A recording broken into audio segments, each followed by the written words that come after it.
What we're going to do is we're going to continue lecturing. The lab for today is another study assignment, and it is essentially about nomenclature. So since we're sort of in the middle-ish to end of nomenclature, we're going to kind of finish up the lecture on it, and then that will put you in good shape for the study assignment. That will also obviously put you in good shape for the exam, as what we're talking about right now should be the last material that will be on the exam. So where we left off there right before the quiz and lecture is we got to polyatomic ions. And again, a reminder, polyatomic ion is really a group of nonmetals together that do end up having charges. And they're sort of a fixed group that basically stays together. The polyatomic ion never breaks apart into sort of its individual sort of elements and stuff like that. It has an overall charge, and really they pretty much make an ionic compound. What sometimes confuses people is, as we talked about here at the beginning, ammonium nitrate. The ammonium part of it is a polyatomic ion, and as I mentioned, probably one of the only positive sort of polyatomic ions you'll see is NH4 plus for the most part. And the negative anion in this case is NO3 minus. So the actual sort of compound here of ammonium nitrate is really an ionic compound. It's a positive and negative guy together.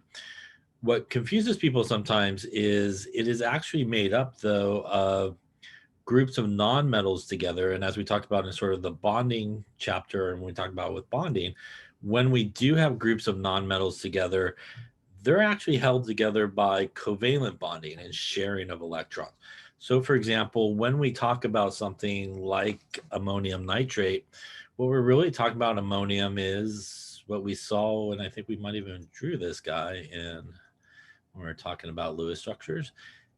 This is basically ammonium. It is the nitrogen and hydrogen sharing electrons, all covalently bonded together, but it does carry an overall charge of +1, which makes it an ion. And this is why when we say together, what we say is, this nitrogen and 4 hydrogens, they never will break apart from each other because they're really covalently bound together and sharing electrons. So they'll never fall apart into individual hydrogens or nitrogens or anything like that. And that's why this ammonium basically moves around as a whole unit. Nitrate, I think we might have also drew, or we drew nitric acid, which is kind of similar. And same idea when we draw something like nitrate, it looks something like this. Also, an ion that has a -1 charge. And this nitrogen and the 3 oxygens are held together by covalent bonds and sharing of electrons. So ultimately what we have is basically this entire unit up there on top that has a +1 charge is going to come together with this entire unit basically that has a -1 charge.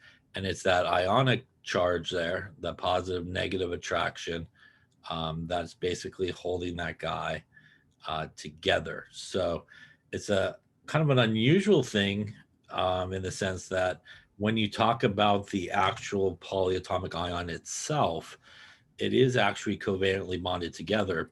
But we think of sort of when we use polyatomic ions, especially in terms of naming, they really do follow kind of like the ionic compound because it is a positive and negative guy together. So that's sort of the unusual difference there in a polyatomic ion. It itself held together by covalent bonding, but it acts as an ion and basically interacts with electrostatic attraction to other ions, positive and negatively charged. Any questions on that there? Now, because I mentioned that, this NH4 is, pretty much the one of the only kind of positive polyatomic ions that you come across, what typically happens when we do get a polyatomic ion sort of in the mix is it is typically hooked up with a metal. So it is a very common sort of metal polyatomic ion combination that we do come about. And usually the metal, as we've seen before, is really the cation that is positively charged. The polyatomic ion in most cases will be the anion that is negatively charged. And what that means is basically whenever pretty much a metal's involved, it is always the most important thing. So when you have a metal and a polyatomic ion together, again, it is that metal that is really the important thing. And if you determine that that metal is a type 1 metal, then much like what we did earlier, you do not need a Roman numeral. So no Roman numeral. If you determine that that metal is a type 2 metal, which means it does have a variable type charge, then you do need a Roman numeral. Excuse me.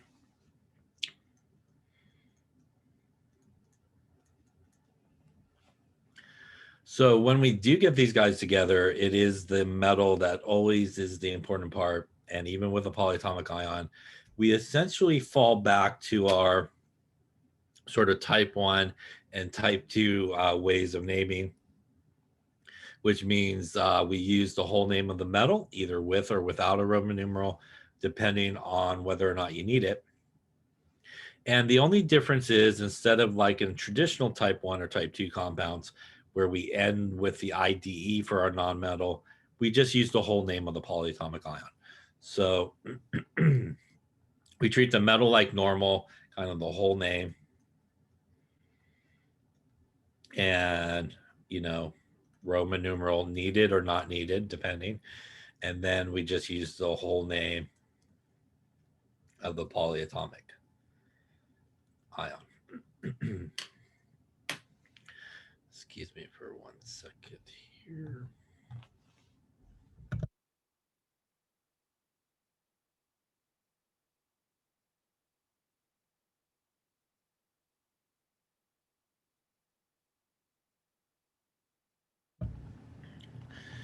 All right. So an example of this would be, you know, for example, if we put sodium together with the nitrate. We would break this apart right here. We would identify this as sodium, which is obviously a metal, this as nitrate, which is a polyatomic ion. We would see that the sodium here is type 1, which means pretty much just like normal, we could just roll right into the name, and this would be sodium. And again, we use the whole name of our polyatomic ion, which would be nitrate in this case. And again, that would be different than if we had, say, something like CuNO3. Again, we would break it apart here. We would see Cu, which is copper, which is a transition metal, tells us it's a type 2. We would want to figure out what the charge is like normal. So copper, I'm not sure what it is, but as soon as you learn, obviously, your polyatomic ions, you will know that that 1 nitrogen, 3 oxygens altogether has a -1 charge, which means the copper here would be +1, and this would be copper Roman numeral, not 2, Roman numeral 1 there.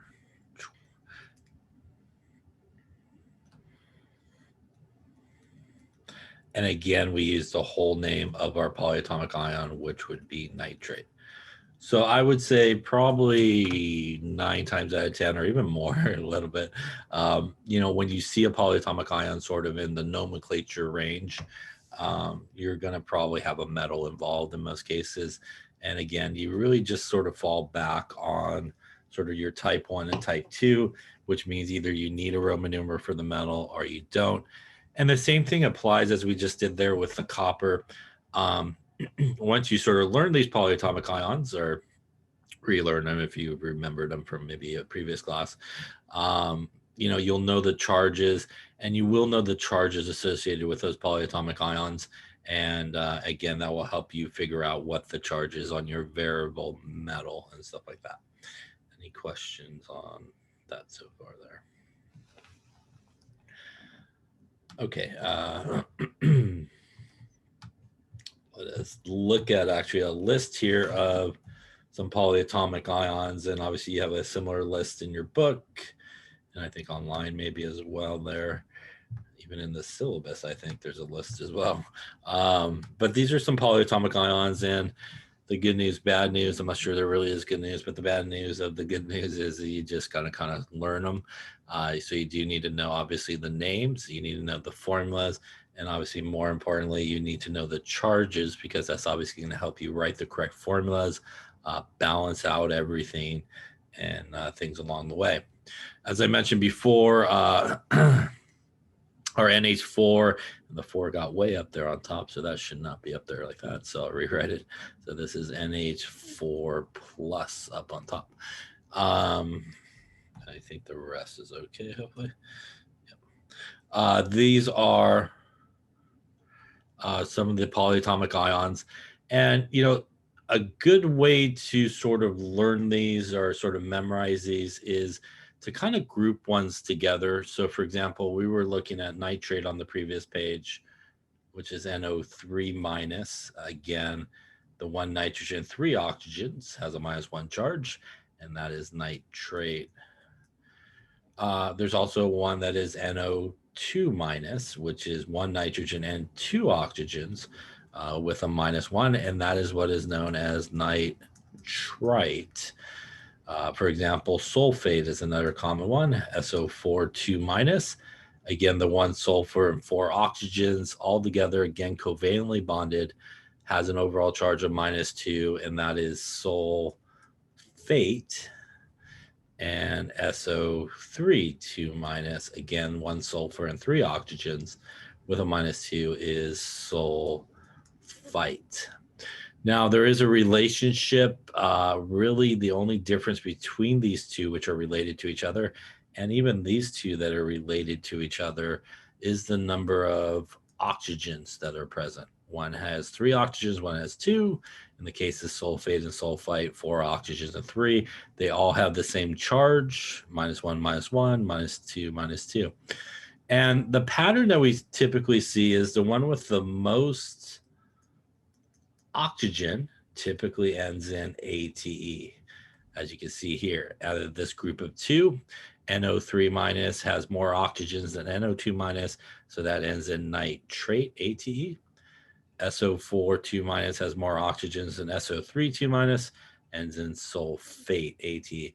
The one with the least number of oxygens in a group of 2 ends in ITE, as you can see here. So the SO3 has less oxygens, ITE, as NO2 less oxygens, ITE. So that's a really good way to sort of learn them. You could kind of just group them together. And again, most oxygens 8, least oxygens 8. Another really good way that sometimes people will do it is because they really do carry the same charge, as you can see. So sulfate and sulfite carry the -2 charge, nitrate, nitrite carries a -1 charge. Sometimes people will learn all of the 8s, so all the formulas for the 8s, and know that if you needed a nite, it should just be 1 oxygen less, or you could do vice versa. You could learn all the ites, and if you needed anyone that was an 8, you could just add 1 oxygen to it. And again, you could kind of do it that way if you don't want to individually kind of learn them. In a group of 2, you could kind of just learn all the 8s, and you know, if you need a nite, just drop off an oxygen charge. Everything else will remain the same. We also have some that are groups of 4 that are related to each other. A very common group of 4 is right here that you oftentimes will see, and that is your, we'll go here, I think, ClO4 minus, ClO3 minus, ClO2 minus, and ClO minus. They are all related to each other. They are all chlorine and oxygens together. They all have a -1 charge overall. And in this group of 4, the only difference really is the number of oxygens that you have. So you could kind of think about breaking it up right about here. And if we kind of head in this direction, these are the guys that have the least number of oxygens, which means they should end in ite. So this guy would be chlorite. This guy would be chlorite. Clearly, we cannot have the same name for 2 different ions. So in a group of 4, the one with the least number of oxygens, in addition to ending in ite, will actually start with hypo. Hypo means less than, basically. So hypochlorite is our guy with the least number of oxygens in this group of 4. Chlorite is our guy with the second to least number of oxygens. Now we look on the guys on the left. These guys then would be the guys that have the most oxygens in this group of 4. They should end in ate, and this would be chlorate. This would also be chlorate. Same reasoning as to the right there. We obviously cannot have the same name for 2 different ones. So in a group of 4, the one that has the most oxygens in a group of 4, in addition to ending in ate, we'll start with per. So that is perchlorate, chlorate, chlorite, and hypochlorite. So that is a group of 4 polyatomic ions that are related to each other. They do still follow the ate and ite rule there. But we do add hypo for the one in the group of 4 with the least number of oxygens, and per for the guy that has the most. Any questions on that there? Now, if you look at sort of these guys, these are all Cls, which are chlorine. Chlorine is group number 7 on the periodic table, which is our halogens. And you could actually swap out the chlorine for any of the halogens that are there.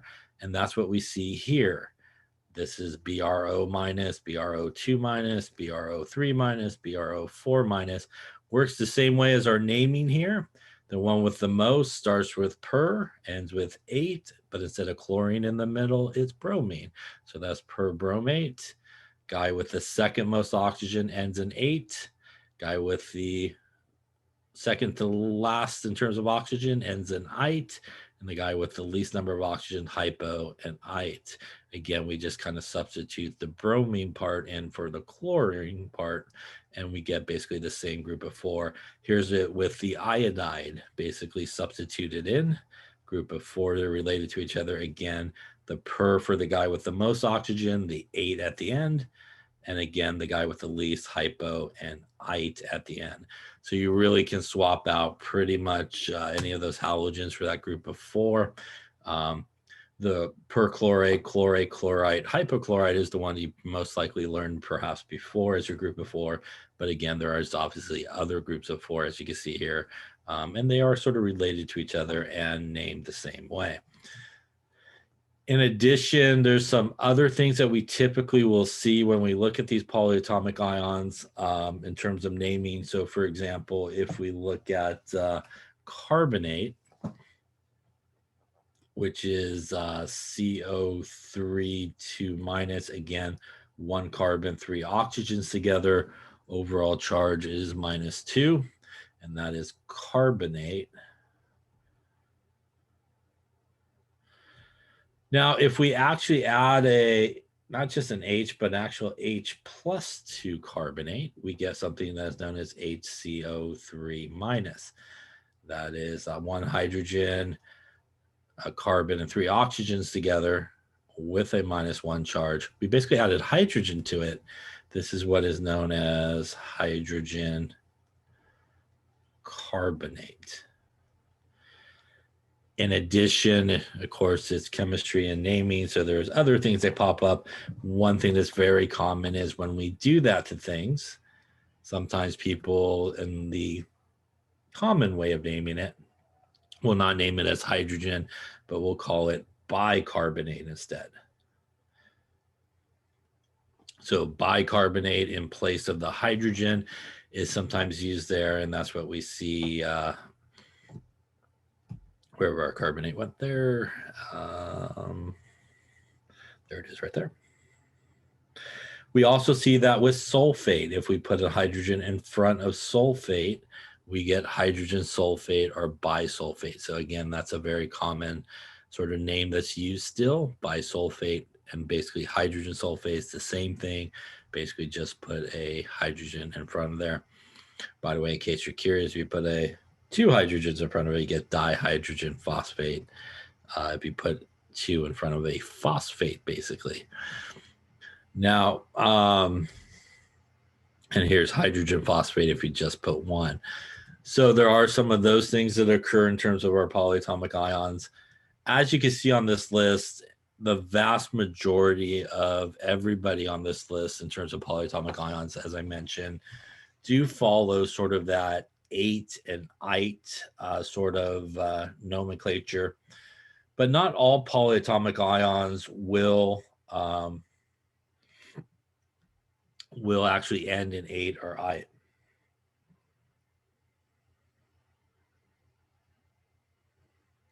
Yeah, so there's a question. The question is there a difference between bicarbonate and carbonic acid?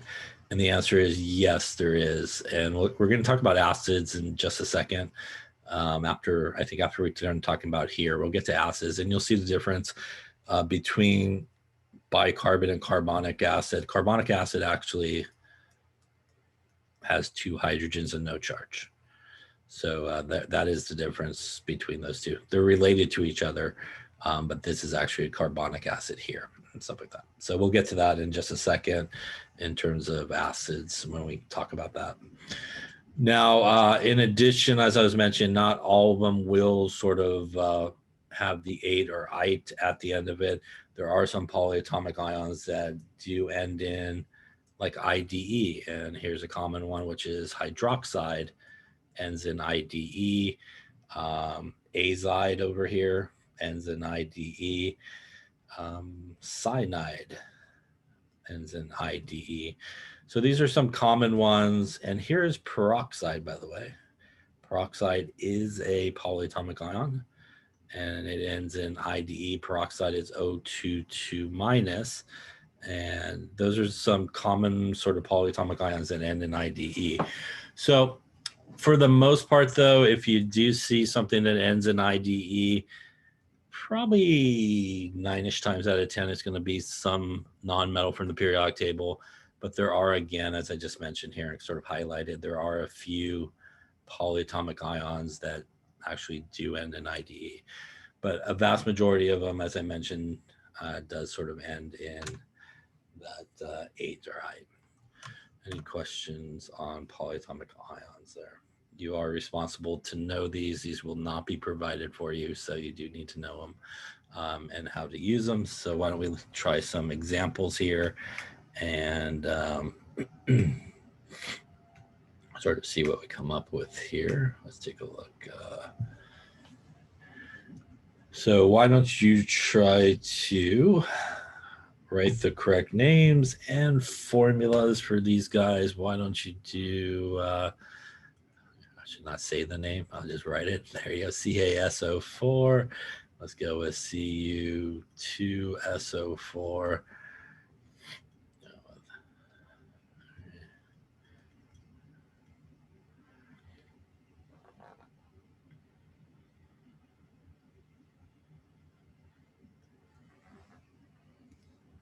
Let's try to write some names here, or formulas.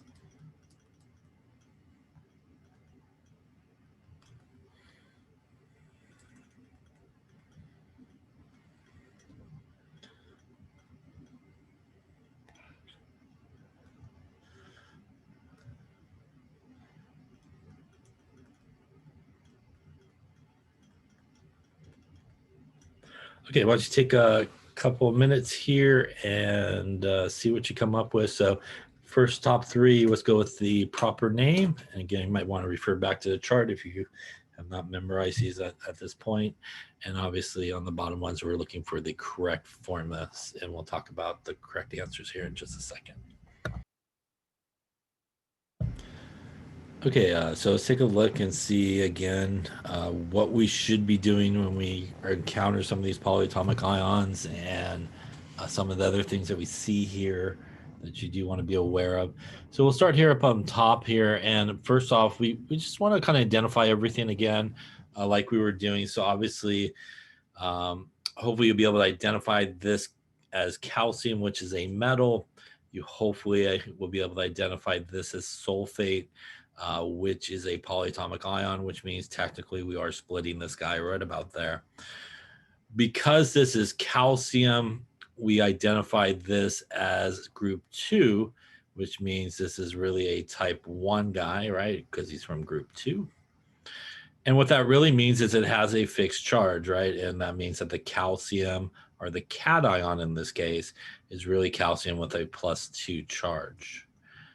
Now, knowing that, you could pretty much give the name at this point, but we'll just kind of dissect the other part here as well.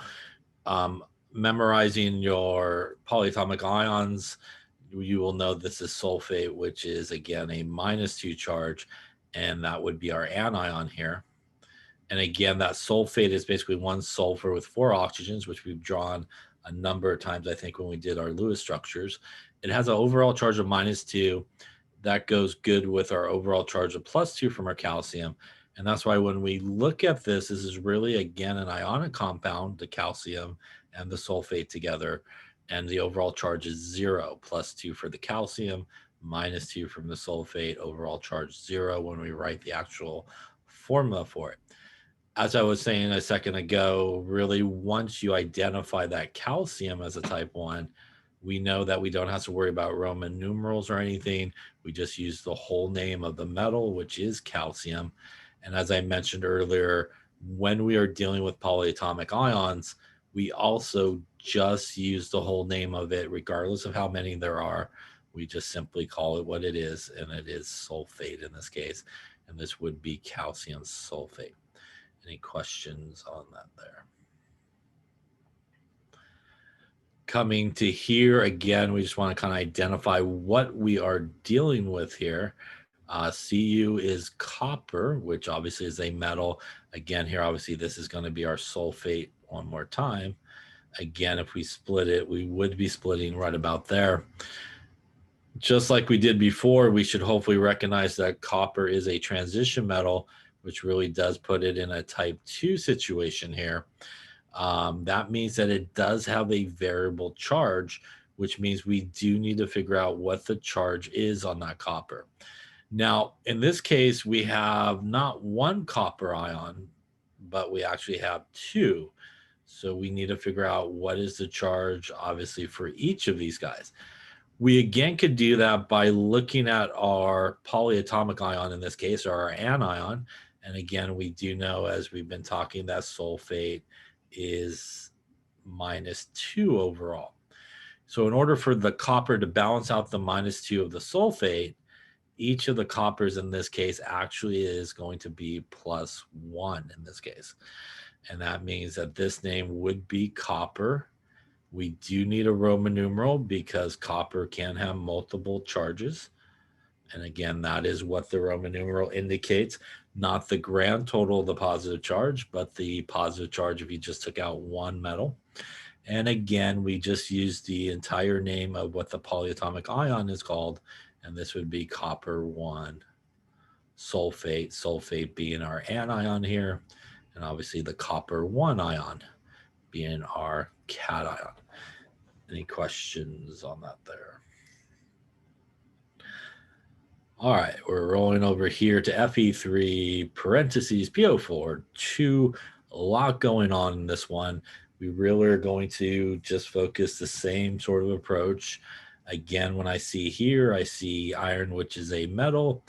Again, hopefully we will know that when we look at something like Po4, we know that is phosphate, which is a polyatomic ion. That means we are again splitting it right about there. Here we can identify our metal. Again, this is going to be a type 2 metal because iron can have multiple types of charges. That means that we do need to figure out what the charge is. Same thing we did with the copper to the left, In this case, we're not sure what the iron is, but the other important thing is we don't just have one of them, but we have 3 irons. We're not sure kind of what the charge is. So again, we could go to our anion here and use that to help us determine it. And PO4 is phosphate, if you looked on that list, and the phosphate is PO4 3 minus. Again, the PO4 stays together. The 3 minus is the overall charge. Important here as well is we have some parentheses and a number on the outside, which means that we don't just have one phosphate, we have 2 phosphates. And because we have 2 phosphates, that's a -3 and a -3, which gives us a -6 overall. That needs to be distributed positively through our 3 irons, which means in this case, each iron will carry a +2 charge. +2, +2, +2 gives us a +6 to balance out the -6 from the phosphate. Now that we got that all worked out, it is going to be iron, Roman numeral 2, not 6, because each iron is +2 here. Now, the other important thing is kind of like we were talking about with type 1 and type 2, where we were saying, hey, you know, there's multiple CLs or BRs. We don't do any prefixes. Same thing applies here as well. It does not matter how many of these polyatomic ions you got going on there. We still just simply use the whole name of it, and that is phosphate. So this would be iron 2 phosphate. Question on that name there.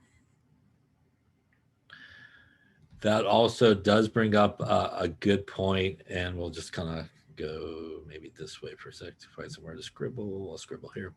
Looking at, you know, the iron 2 phosphate that we just did, we do see an important thing sort of incorporated here into the formula when we're dealing with polyatomic ions, and we do see these parentheses. And whenever you have more than one polyatomic ion, you do need to put parentheses around that polyatomic ion. And on the bottom, I guess that was a 2, huh? That goes a 2 there. And on the bottom, we need to put how many we have.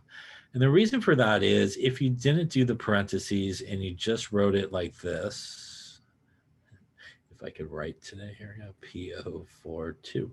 And we just did something like that. What this implies is you have 1 phosphorus and like 42 oxygens, which is really not what you're intending.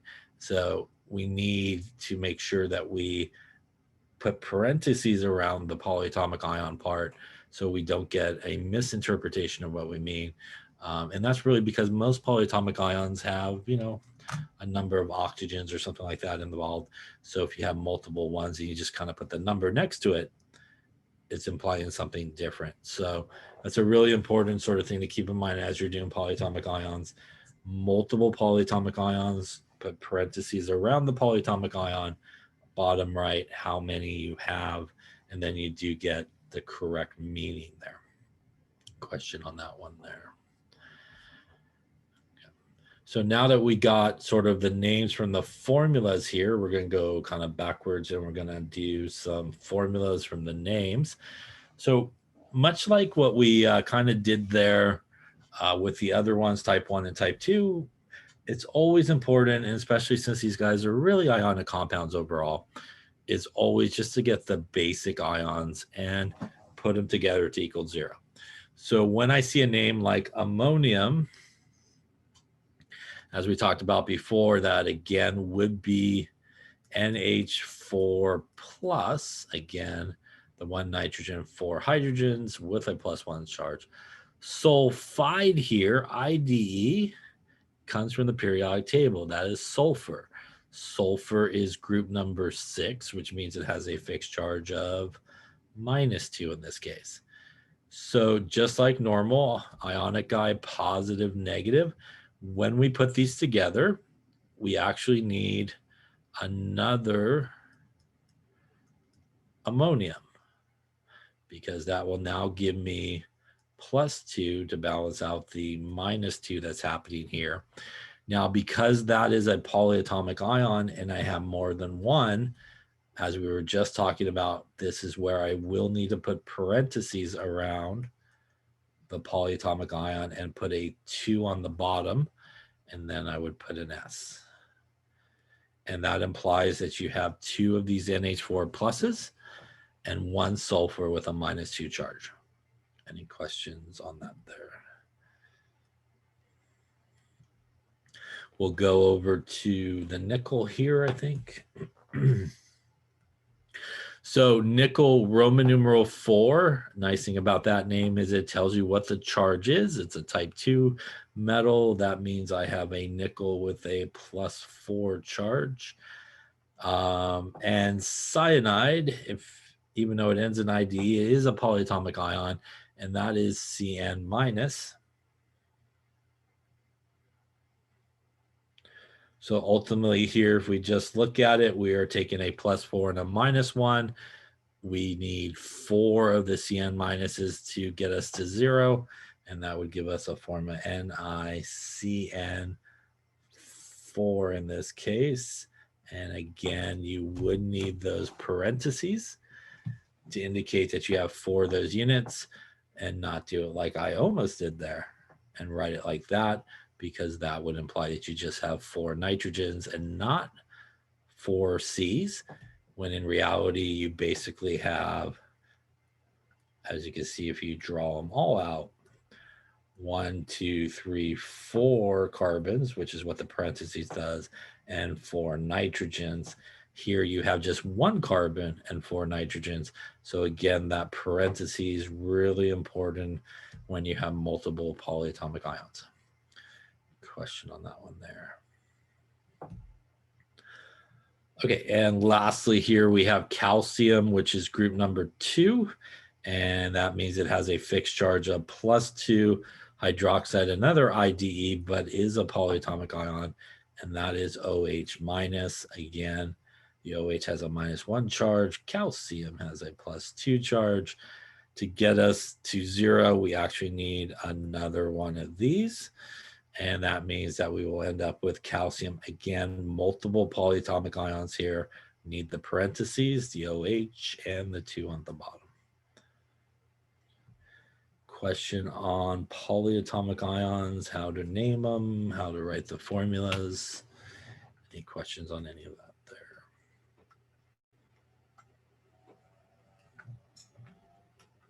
Okay. So the next thing that we're going to talk about, which is sort of relatable to really these polyatomic ions, and sort of another question there in terms of naming, is we're going to talk about how we go about naming acids. And in general, acids basically are substances that produce H+, are the hydrogen ion in solution. They're really substances that when they go for a swim, basically in a solution, they're able to generate H+. And sometimes you'll see it written as H3O+, which is a polyatomic ion, and that is the hydronium ion. But when we talk about acids and bases, H+ and H3O+, which is what is referred to as the hydronium ion. That's very badly spelled. Hydronium ion, O-N-I-U-M. I'm just butchering that. I'll try that again. Hydronium. I'm not sure that's much better, but the hydronium ion and the hydrogen ion here are basically the same thing. And that's really what sort of makes something an acid, is the ability basically to not hang on to its H+, but be able to release its H+. And what that means is you could kind of think of acids as an ionic compound in a sense. And what that means is what pretty much for every acid, what is the cation is for pretty much every acid is H+.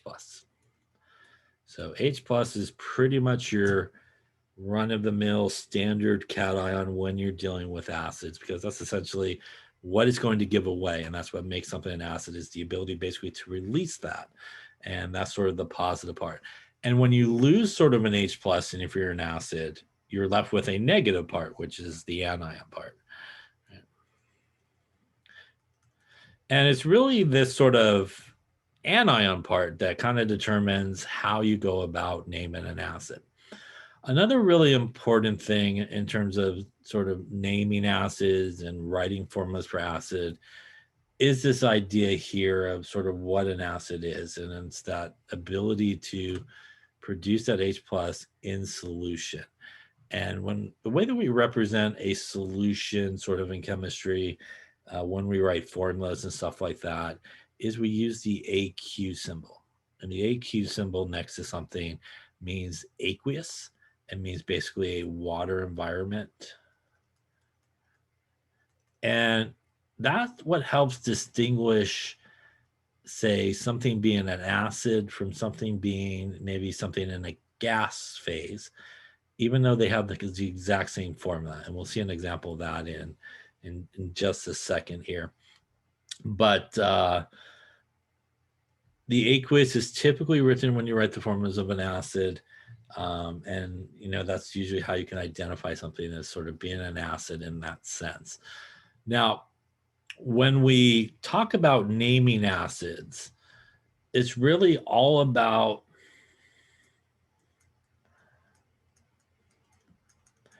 oxygen and whether or not your acid has oxygen or does not have oxygen.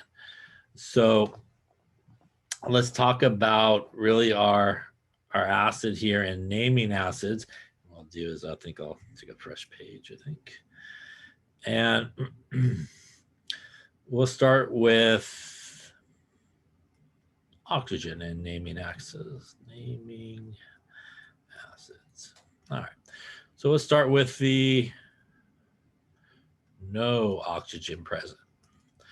If you look at something that is an acid and there is no oxygen present in the formula, the way that you name that acid is it starts with hydro something ic acid.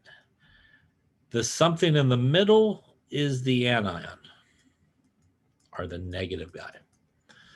So for example, if we look at HCl with the aqueous symbol next to it, there is absolutely no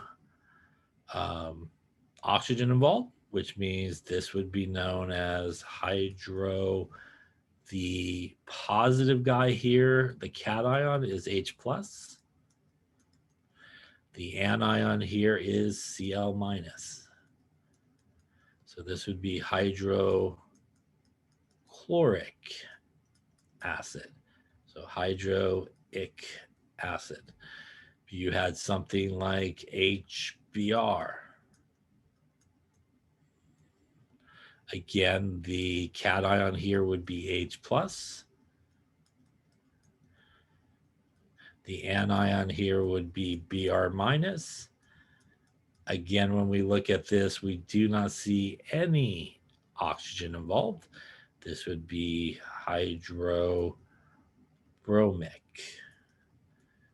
acid. So again, hydroic acid. So when we look at something that does not contain oxygen and it is an acid, starts with hydro and ends with ic, and again the middle part is really the anion part, or the negative guy. Now, as I was sort of talking about before in terms of why the aqueous is important and not with acids, is if we had something like what we were just talking about there, HCl with the aqueous, and maybe HCl in the gas phase, or not the aqueous written next to it if you want.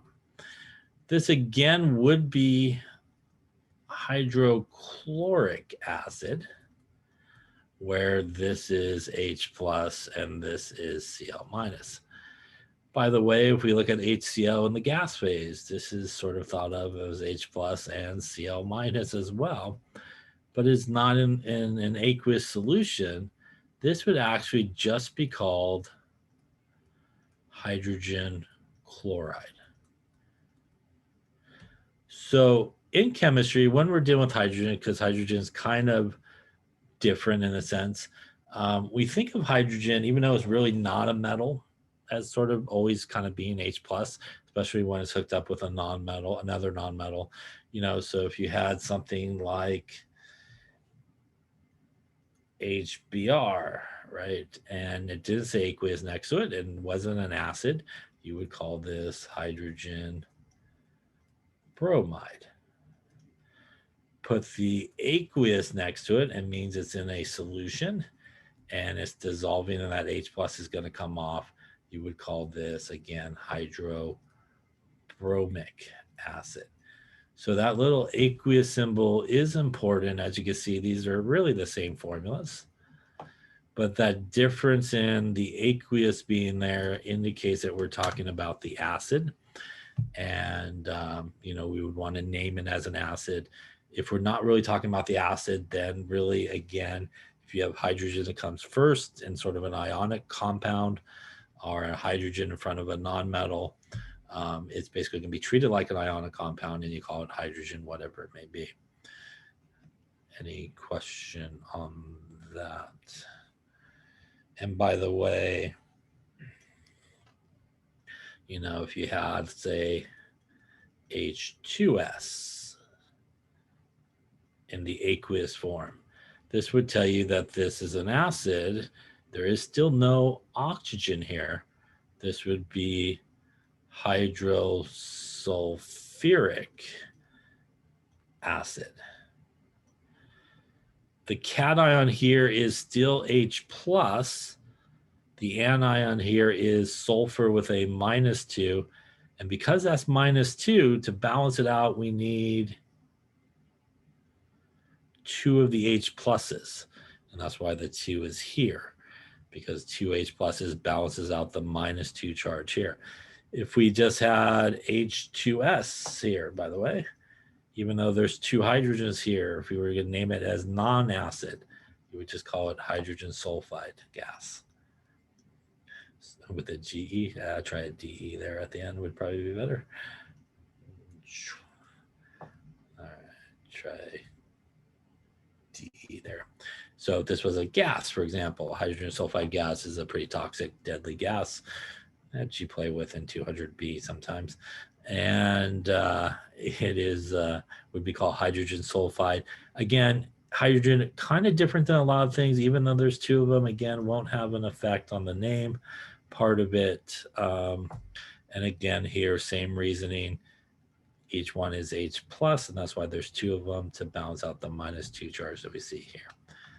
All right, any questions on acids with no oxygen and why we do put aqueous for acids versus things that are not acids and basically have the same formula? Now, let's then talk about sort of the other option, which obviously when we are naming acids, your other option would be that it does contain oxygen. So if we go sort of the opposite way here, and we'll go with, yes, there is oxygen. The good, bad news maybe on this one is if it is yes, there is oxygen, it will contain a polyatomic ion, as we just talked about. So if it does contain oxygen, it most likely will contain one of those polyatomic ions. And if you remember, pretty much those polyatomic ions end in one of 2 ways, either ate or ite. And depending on sort of which way your polyatomic ion ends in your acid is to how you will sort of name your acid. So let's start with the answer is yes, and my polyatomic ion ends in 8. That means when you go to name the acid, it is something acid. Again, the middle or the first part in this case is really the anion part, the negative part. That's what goes there. So for example, if I look at HNO3, Again, looking at this, we would break this apart because every single acid, the cation is H+. The anion here, we hopefully will recognize as NO3-, which is nitrate, ATE. That means that this acid name would be nitric acid. If we look at H2SO4, same deal, we would break it right there. Our cation would be H+. There's two of them. The reason there's two of them is because our anion here is sulfate, which has a -2. -2 and +2 balance out to 0. This is sulfate, ATE, which means that the name of this guy is sulfuric acid. Any question on that one there? Now, what happens if my polyatomic ion does contain oxygen? I'm sorry, my acid does contain oxygen, but the polyatomic ion ends in ITE. So let's take a look at that. So we'll go this way. So the answer is yes, and it ends in ITE here. It will start with nothing and go OUS acid. So what does that mean? Well, it means if we have something like HNO2, for example, again, if we broke it right there, our cation would be H+, our anion would be NO2-, which is nitrite, which means, I'll write it underneath, this acid would become nitrous, OUS, acid. H2SO3, same thing. If we broke it right there, cation in this case H+, and there's two of them. Reason there's two of them is our anion is SO3 2-. That is sulfite. That means that this is sulfurous acid. So important here, again, is very common when people go to sort of name acids is they want to put hydro on everything. Like it seems more official if I name my acid as hydro something acid. Again, hydro is only used in a situation where you have no oxygen. If you do have oxygen, there should be absolutely no hydro involved at all. So either ick or us. Again, a good way to remember this is you ate too much, you feel icky, or not.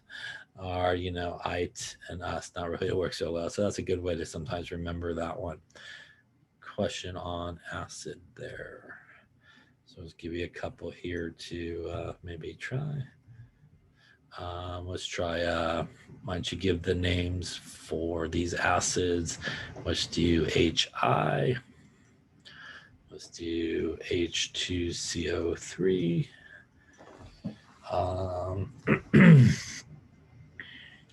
Let's do, actually, let's do perchloric acid. And let's do, let's see here.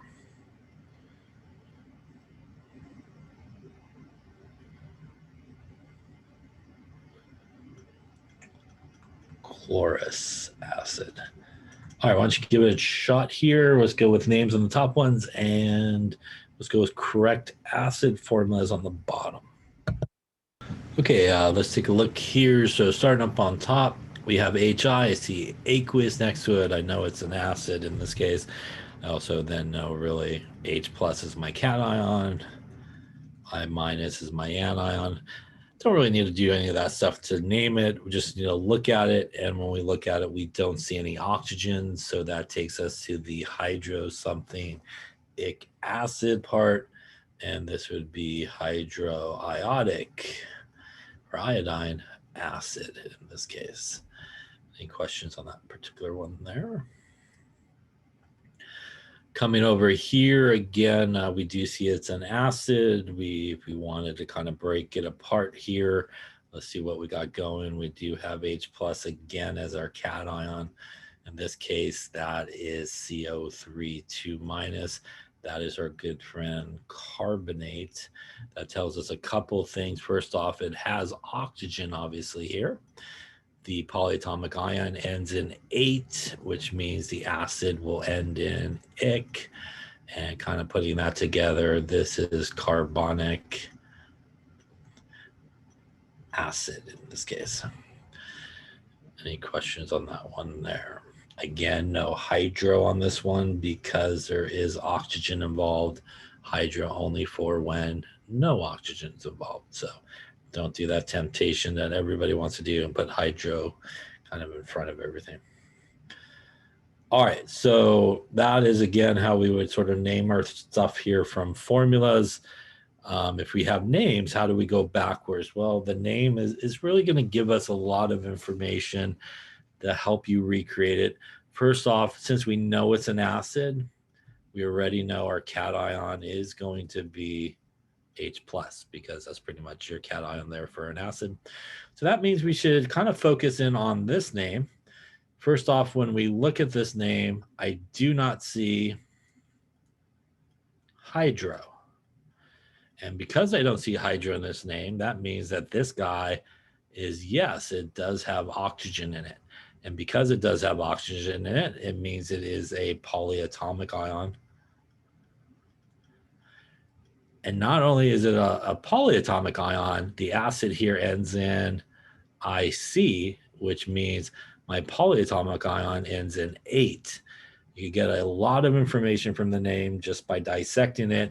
In fact, you could even, if you weren't sure what polyatomic ion that is, you could even get rid of the IC and put in the 8 because you know it is that.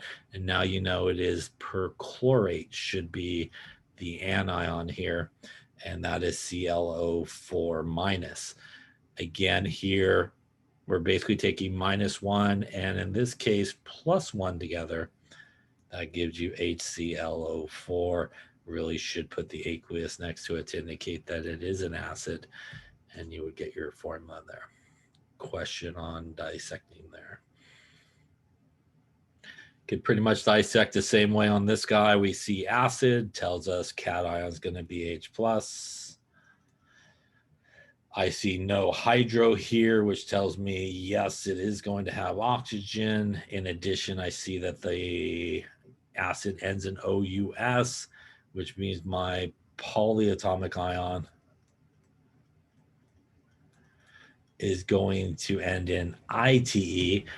And if you still are not sure what it is, you could roughly just cross that part out and write chlorite.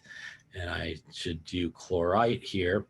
And that would be ClO2 minus, right? As ClO minus is hypochlorite. And putting this together again, +1 and -1 would give us HClO2. Also should put the aqueous here.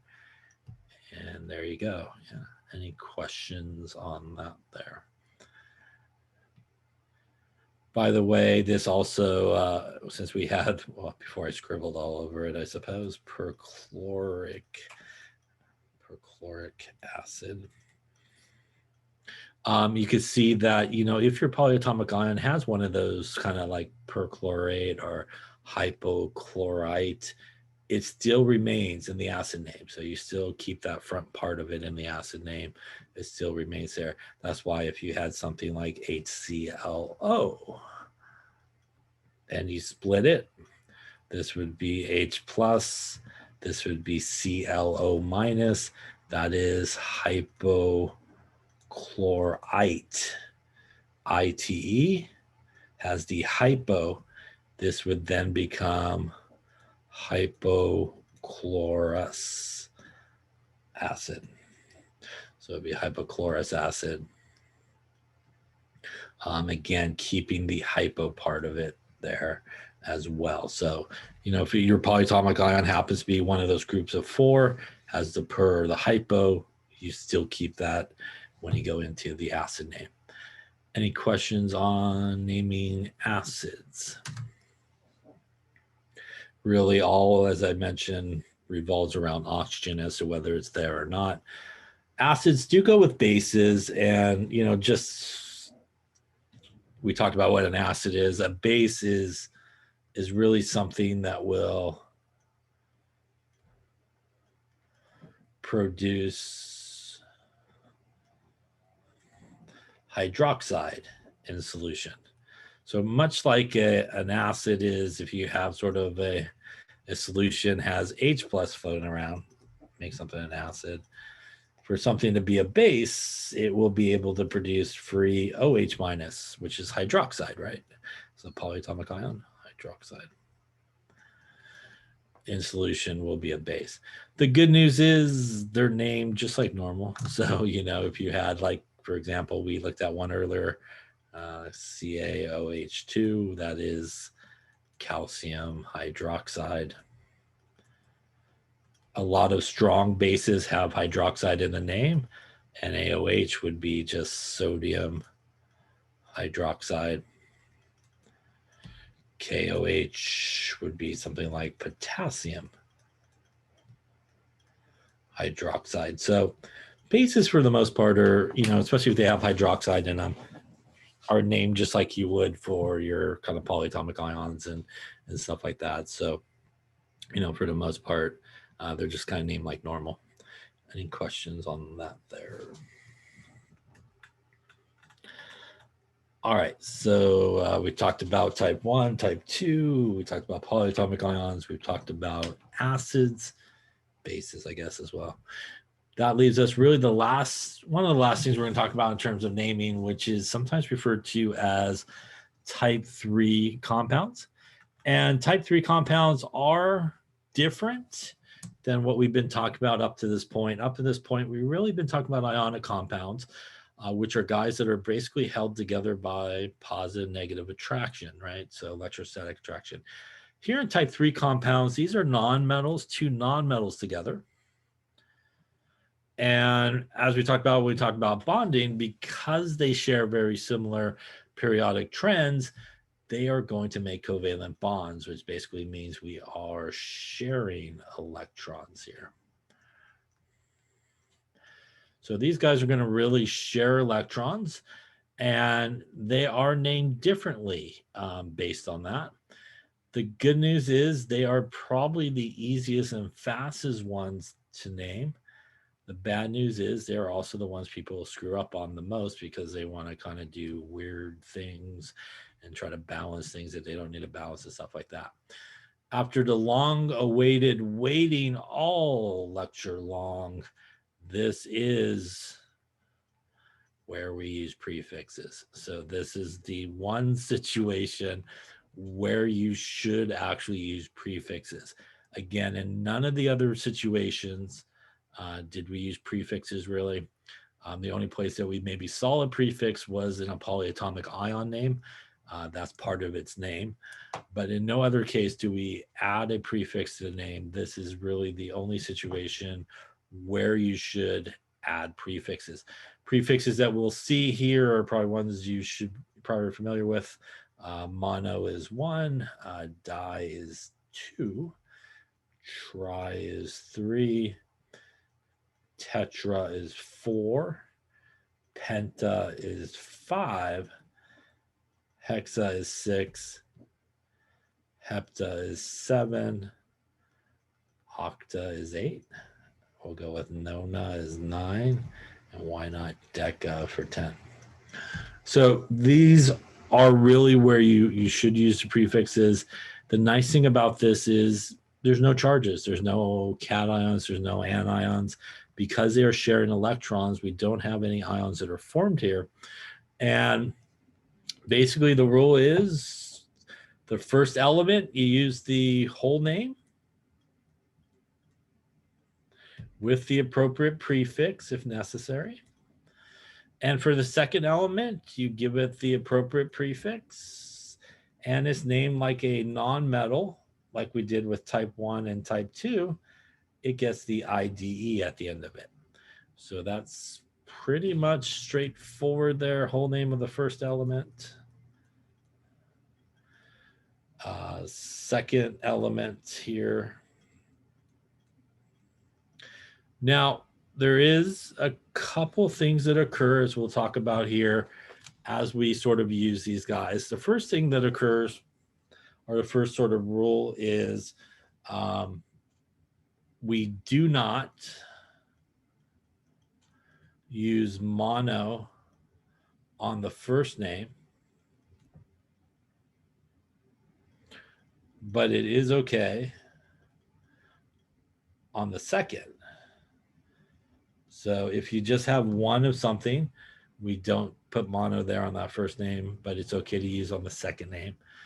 In addition, because the prefix and the first letter of a number of elements will end up being like a vowel on vowel situation, you'll get a couple of vowels sort of backed up to each other, like a O and an O in the name, or like an A and an O.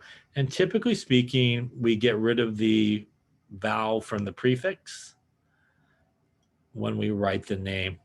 The only one that's sort of okay, seems to be okay, is if you back up a couple of I's to each other. It seems to be livable and okay in most situations. So, this is, for example, we have something like CO. CO is carbon, since there's only one, which is a nonmetal, and O, which is a nonmetal. Carbon, no prefix because there's only one. Prefix on the second one is mono, and oxygen becomes oxide. So this is what I was just talking about. If you just write it just like it is, monoxide, we don't really call it monoxide. We get rid of the O on the prefix, and this is really what is known as carbon monoxide. So again, we do get some of those vowels that sometimes will back up to each other, and we sort of adjust accordingly. Any questions on that there? Now, there are some names that we commonly come across that we kind of just use common names for. And for example, a few really non-metal interactions that we use common names for. We'll start with these. We always sort of use usually the common names, no matter what the situation is. First one is H2O. That is water. It is not a trick question or anything like that. Most people don't do the dihydrogen monoxide because nobody wants a refreshing glass of dihydrogen monoxide. They much rather have a refreshing glass of water. So, if you see H2O, you really should call it water no matter what. Another very common one that we use, a common name always, is NH3, not to be confused with, as I mentioned earlier, NH4 plus, which is a polyatomic ion. This is actually ammonia, which, by the way, is a weak base, in case you're curious. But we call it ammonia here. We don't go by, nitrogen trihydride or anything like that. We do call it ammonia. We do call H2O water. Another one that kind of creeps in there that we go by common name is CH4. That is the simplest organic molecule you could have. That is what is known as methane. So these three are really, or these four, I guess three here, are really the few that, you should always use the common name for. So you should never not use the common name for it.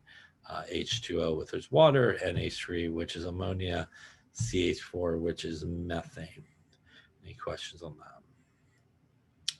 So when I put H2O on the exam, please don't write all the weird names that people write for water. Go with the water and take the point and move on. Yes.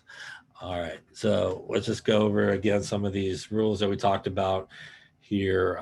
Again, the first element is always named first. Second guy comes second. And again, first element gets the entire name of the element. Again, appropriate prefix if necessary, as long as it's not mono on that first one. Second one gets that IDE treatment at the end, like a normal nonmetal, also gets the appropriate prefix. And again, we don't use mono there on the first name, okay there on our second name, as I mentioned before. And here again is a list of those prefixes and some situations, as we talked about, that you will kind of back off some of those prefix vowels. So again, the A gets sacrificed here with the AO, and again the double O, we get rid of it there to sacrifice it. So water, ammonia, again methane, I added I think that list as well,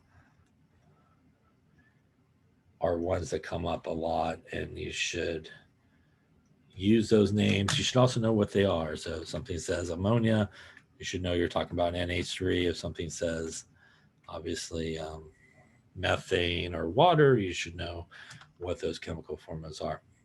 So why don't we try some here and see what we come up with here. We also do some names into formulas. So let's go with dinitrogen pent oxide. Let's go with carbon tetrachloride. Let's go with dioxygen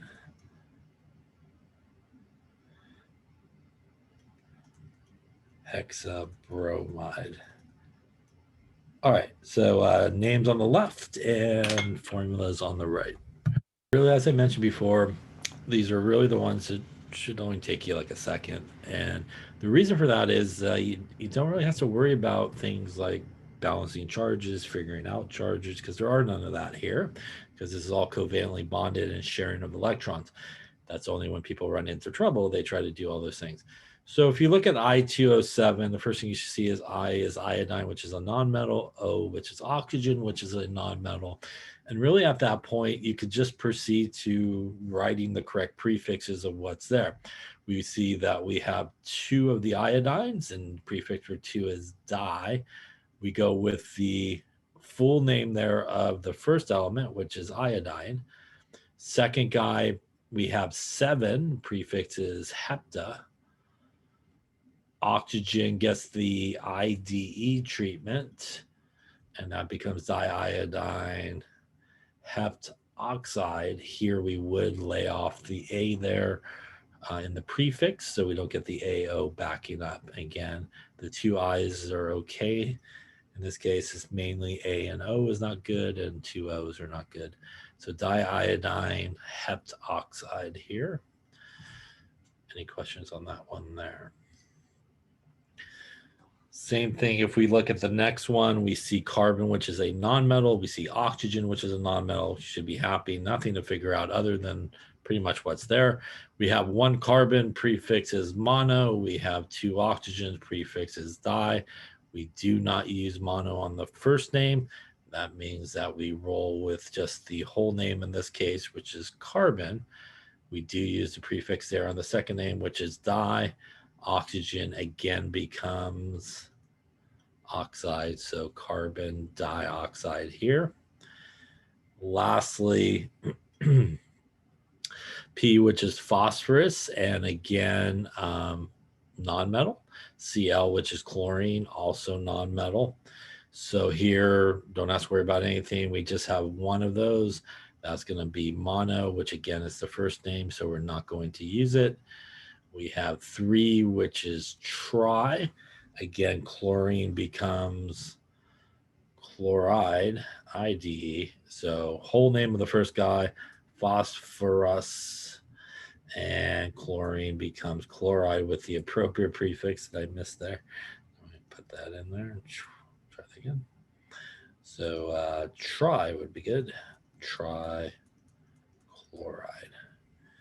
Any questions on any of those names? All right.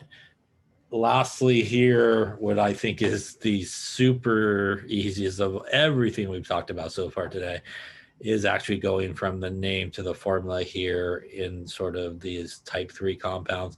As soon as you see di and you see some prefixes, nothing to figure out other than to write what it says. Di means 2, nitrogen means N, N2. Penta means 5, oxygen means O, O5, and you are done. So again, nothing to balance out. There are no charges, simply just need to write what's there. Again, if we look at carbon, no prefix, but we do see a prefix here, which is tetra. So in a non-metal type 3 situation where there's no prefix on the first one, that implies that it's mono and also implies that there's just one. And that means we would just write C for carbon. Tetra is 4, chloride is Cl, so CCl4. And that is it on that one. Any questions on that? Lastly, I see di, I see hexa, which is some good prefixes happening. Di meaning 2, hexa meaning 6. So dioxygen means O2, hexa is 6, bromide is Br, so O2 Br6 in this made up thing. Any questions on type 3? Again, pretty much the easiest of them all, but really the one that people do screw up the most on, because I think they think it has to be more complicated, and they try to do some weird balancing and stuff like that. Any questions on type 3 compounds? All right, the very last thing we'll talk about in terms of naming is something that we touched upon in experiment 6, I think, and that is, naming hydrates, right? And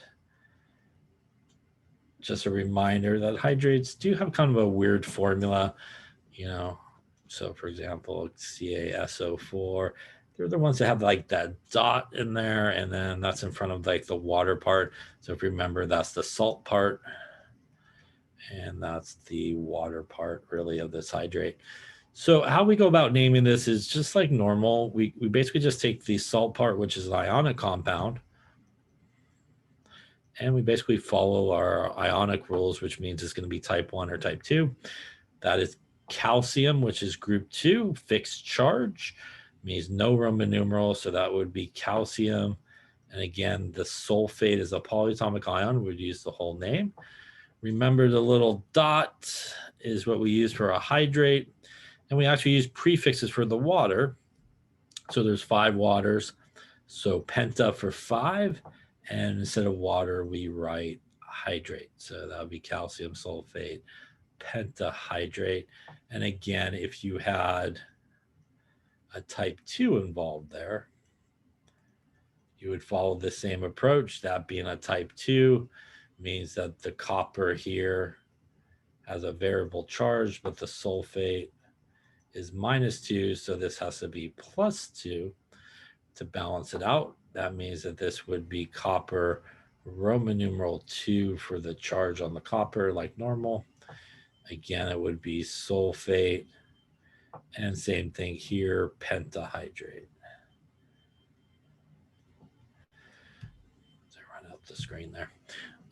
So hydrates kind of really just named, for the salt part, just like we just did with everything else. We just sort of add that additional sort of dots, the hydrate part into the name. And obviously if we had the name like we had magnesium,